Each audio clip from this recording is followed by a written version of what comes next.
Okay, in this quick video, I wanted to go over the incorporation of combat positionals with triggers.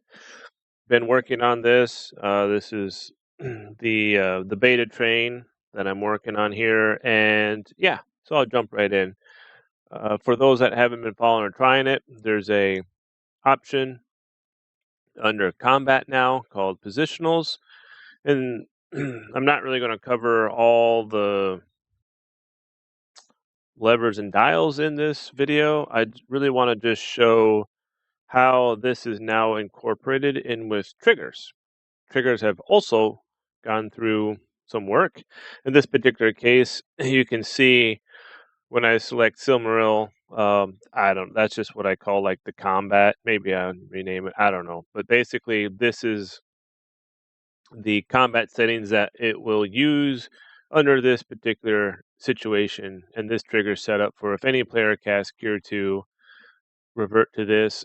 I also added 12 triggers. And the first trigger here is set to trigger when someone casts the spell Cure. Slightly different. I wanted to show how, like in this case, trigger 1 is to the right, trigger 2 is to the left, and I think there's probably some difference between attack on, attack off. Yep, see attack on. So basically, I was going to show how all three of them are combined together. So I'm going to go ahead and start. Okay, so Turin will watch for Hurin to engage. At this point in time, they'll face away while moving within 5 yalms. So in this particular case, I'm going to Hurin attack this Numbing Blossom.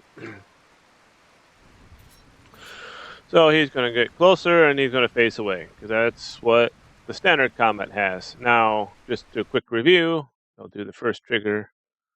I'll cast Cure.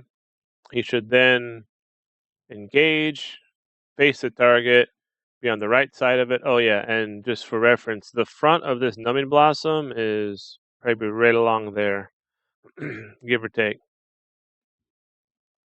So I'm going to have my Scholar, Yavanna, just go ahead and cast Cure. See if I can get them on.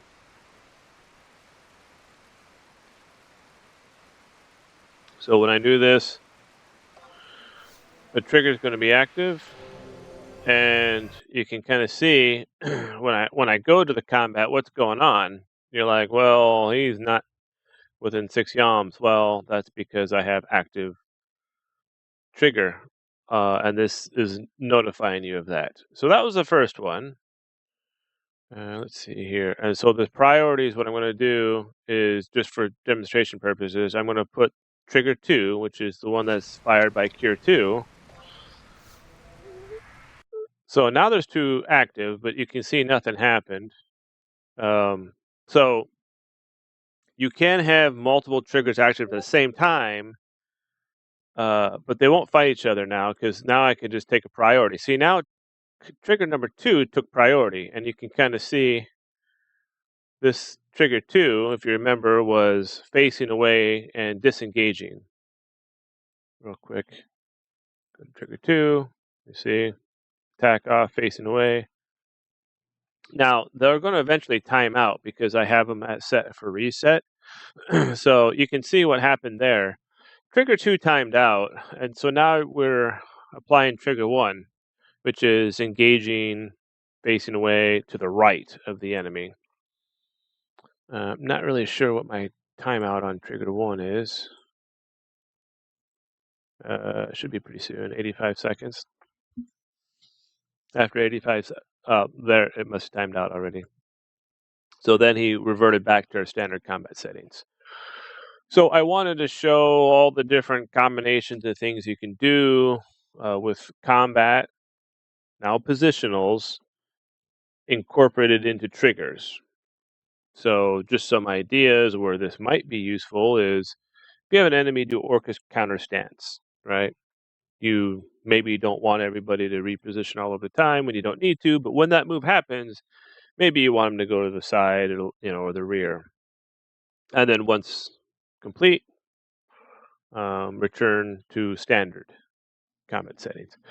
There's also options, like I said, I won't go too much into it, where you can specify the enemy. Listen, so like in this case, I'd go to the front. And I was in the front, but if you don't select that, you can specify exactly which enemy and stuff. But yeah, so a lot of stuff going on. You can get pretty fancy, get pretty complicated. So that's why I kind of want to make this short video. So look forward to it, and take care.